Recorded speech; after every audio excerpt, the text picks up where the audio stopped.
میری زندگی کا مقصد تیرے دین کی سرفرازی، میں اسی لیے مسلمان، میں اسی لیے نمازی، میری زندگی کا مقصد تیرے دین کی سرفرازی۔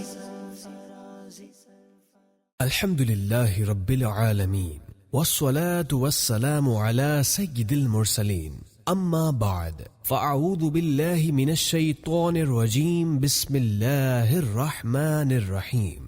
الصلاة والسلام عليك يا رسول الله وعلى آلك وأصحابك يا حبيب الله. الصلاة والسلام عليك يا نبي الله وعلى آلك وأصحابك يا نور اللہ۔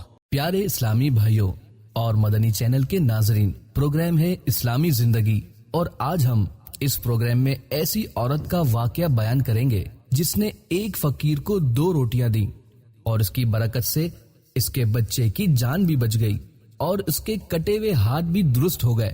آخر تک اس سلسلے میں شریک رہیے۔ آئیے سب سے پہلے درود پاک کی فضیلت سنتے ہیں۔ مفتی امین صاحب رحمت اللہ علیہ فرماتے ہیں، درود پاک پڑھنے والے کے گھر پر آفتیں اور بلائیں نہیں آتیں۔ صلو علی الحبیب صلی اللہ علی محمد۔ حضرت سیدنا اکرمہ رضی اللہ عنہ فرماتے ہیں کہ ایک ملک کا بادشاہ بہت ظالم اور کنجوس تھا۔ اس نے اپنے ملک میں یہ اعلان کر دیا کہ کوئی بھی شخص کسی فقیر یا مسکین پر کوئی چیز صدقہ نہ کرے، کوئی کسی غریب کی مدد نہ کرے۔ اگر کسی نے ایسا کیا تو میں اس کا ہاتھ کاٹ دوں گا۔ یہ خبر سن کر لوگوں میں سنسنی مچ گئی۔ اب ہر کوئی صدقہ دینے سے ڈرنے لگا۔ ایک دن ایک فقیر مجبور ہو کر ایک عورت کے پاس آیا اور اس سے کہا، اللہ پاک کی رضا کی خاطر مجھے کوئی چیز کھانے کے لیے دو۔ وہ عورت بولی، ہمارے ملک کے بادشاہ نے اعلان کیا ہے کہ جو کوئی کسی کو صدقہ دے گا اس کا ہاتھ کاٹ دیا جائے گا، اب میں تمہیں کس طرح کوئی چیز دوں؟ فقیر نے کہا، تم مجھے اللہ پاک کی رضا کی خاطر کوئی کھانے کی چیز دے دو۔ عورت کو اس فقیر پر بہت ترس آیا اور اس نے بادشاہ کی ناراضی اور سزا کی پرواہ کیے بغیر اللہ پاک کی رضا کے لیے اس فقیر کو 2 روٹیاں دے دیں۔ فقیر روٹیاں لے کر دعائیں دیتا ہوا وہاں سے چلا گیا۔ جب بادشاہ کو معلوم ہوا کہ فلاں عورت نے میرے حکم کی خلاف ورزی کی ہے تو اس نے عورت کی طرف اپنے سپاہی بھیجے اور عورت کے دونوں ہاتھ کاٹ دیے گئے۔ کچھ عرصے بعد بادشاہ نے اپنی والدہ سے کہا، مجھے کسی ایسی عورت کے بارے میں بتاؤ جو سب سے زیادہ حسین و جمیل ہو تاکہ میں اس سے شادی کروں۔ اس کی والدہ نے اسے بتایا، ہمارے ملک میں ایک ایسی خوبصورت اور بے مثال حسن و جمال کی پیکر عورت رہتی ہے۔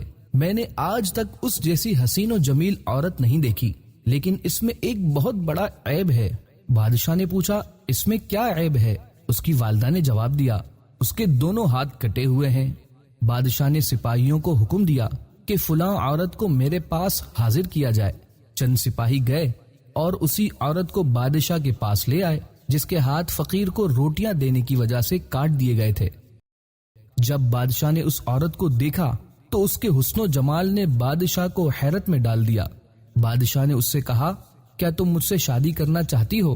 عورت نے کہا، مجھے کوئی اعتراض نہیں، اگر تم مجھ سے شادی کرنا چاہو تو مجھے منظور ہے۔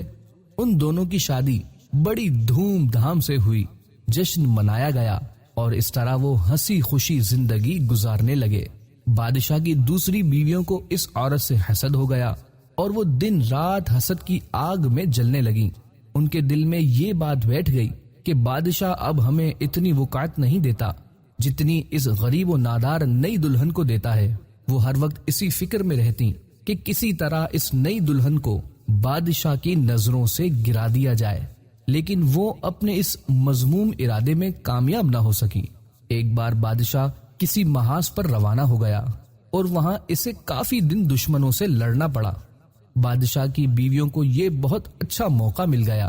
انہوں نے بادشاہ کو خط لکھا کہ تمہارے پیچھے سے تمہاری نئی دلہن نے تمہاری عزت کو داغدار کر دیا ہے اور وہ بدکارہ ہو گئی ہے، اور اس بدکاری کے نتیجے میں اس کے ہاں بچہ بھی پیدا ہوا ہے۔ جب بادشاہ کو یہ خط ملا تو وہ آگ بگولا ہو گیا۔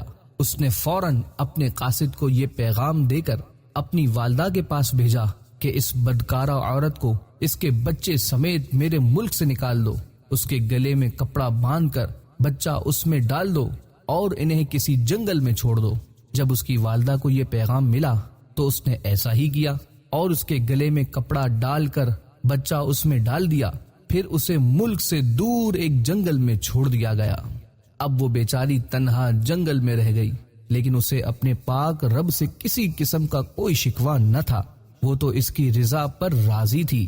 وہ بیچاری اسی طرح جنگل میں گھومتی رہی، پیاس کی شدت نے اسے پریشان کر رکھا تھا۔ بالآخر وہ نہر پر گئی اور جیسے ہی پانی پینے کے لیے جھکی تو اس کا بچہ گہرے پانی میں جا گرا اور ڈوبنے لگا۔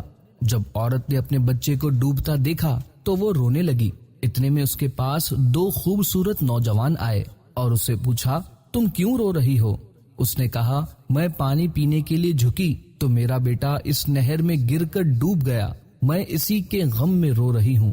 ان خوبصورت نوجوانوں نے پوچھا، کیا تو چاہتی ہے کہ ہم تیرے بچے کو نکال لائیں؟ عورت نے بے تاب ہو کر بولا، ہاں میں چاہتی ہوں کہ اللہ پاک مجھے میرا بچہ واپس لوٹا دے۔ ان نوجوانوں نے دعا کی اور اس کا بچہ نکال کر اسے دے دیا۔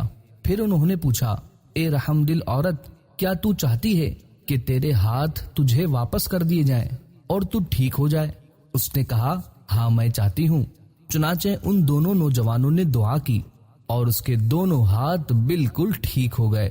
عورت نے اللہ پاک کا شکر ادا کیا اور حیران کن نظروں سے ان نوجوانوں کو دیکھنے لگی، جن کی برکت سے اسے ڈوبا ہوا بچہ بھی مل گیا اور اس کے ہاتھ بھی اسے لوٹا دیے گئے۔ پھر ان نوجوانوں نے پوچھا، اے عظیم عورت، کیا تو جانتی ہے کہ ہم کون ہیں؟ عورت نے کہا، میں آپ کو نہیں پہچانتی۔ عورت کا یہ جواب سن کر انہوں نے کہا، ہم تیری وہی دو روٹیاں ہیں جو تو نے ایک مجبور سائل کو دی تھیں۔ سبحان اللہ۔ پیارے اسلامی بھائیوں، کسی مجبور و ضرورت مند سائل کی ضرورت پوری کر دینا کس قدر فائدے مند ہے کہ بعض اوقات دنیا میں بھی اس کا فائدہ ظاہر ہو جاتا ہے۔ ہاں یہ یاد رہے کہ جس کے بارے میں معلوم ہو کہ اس کا پیشہ ہی بھیک مانگنا ہے اور وہ حقیقتاً ضرورت مند نہیں ہے، اسے کچھ بھی نہیں دینا چاہیے۔ اپنے رشتہ داروں اور محلے میں ایسے لوگوں کو تلاش کر کے ان کی مدد کرنی چاہیے جو ضرورت مند ہوتے ہیں، لیکن شرم و حیا کی وجہ سے کسی کے آگے ہاتھ نہیں پھیلاتے۔ ضرورت مندوں کی مدد کرنے سے جہاں دنیا میں فائدہ حاصل ہوتا ہے، وہیں آخرت کی برکات بھی حاصل ہوتی ہیں۔ اسی طرح ایک اور واقعہ ملاحظہ فرمائیں۔ ایک عورت کھانا کھا رہی تھی، اتنے میں سائل نے صدا لگائی، مجھے کھانا کھلاؤ، مجھے کھانا کھلاؤ۔ عورت کے پاس صرف ایک لقمہ بچا تھا۔ جیسے ہی اس نے منہ کھولا، سائل نے دوبارہ صدا لگائی۔ ہمدرد و نیک عورت نے وہ لقمہ سائل کو کھلا دیا۔ کچھ عرصے بعد وہی عورت اپنے ننھے منھے بچے کے ساتھ کہیں سفر پر جا رہی تھی کہ راستے میں ایک شیر اس کا بچہ چھین کر لے گیا۔ ابھی شیر تھوڑی ہی دور گیا تھا کہ اچانک ایک شخص نمودار ہوا اور شیر کی طرف بڑھا، پھر شیر کے دونوں جبڑے پکڑ کے پھاڑ ڈالے اور بچہ اس کے منہ سے نکال کر عورت کے حوالے کرتے ہوئے کہا، لقمے کے بدلے لقمہ، یعنی تو نے جو ایک لقمہ سائل کو کھلایا تھا، اس کی برکت سے تیرا بچہ شیر کا لقمہ بننے سے بچ گیا۔ پیارے اسلامی بھائیوں، ہم سب نیت کریں کہ صدقہ و خیرات کرتے رہیں گے۔ یاد رکھیے، جو ہم صدقہ کریں گے وہ ضائع نہیں ہوگا، بلکہ ہماری آخرت کے لیے جمع ہو جائے گا، اور جب قیامت والے دن ہمیں بہت زیادہ ضرورت ہوگی تو ہمیں اس کا فائدہ ملے گا۔ اللہ پاک ہمیں زیادہ سے زیادہ صدقہ و خیرات کرنے کی توفیق عطا فرمائے۔ آج کے پروگرام کا وقت اختتام کی طرف بڑھ رہا ہے۔ اگلے ہفتے ایک نئے موضوع کے ساتھ پھر حاضر ہوں گے۔ تب تک کے لیے ہمیں اجازت دیجیے۔ مدنی چینل دیکھتے رہیے، مسجد برو تحریک جاری رہے گی انشاءاللہ۔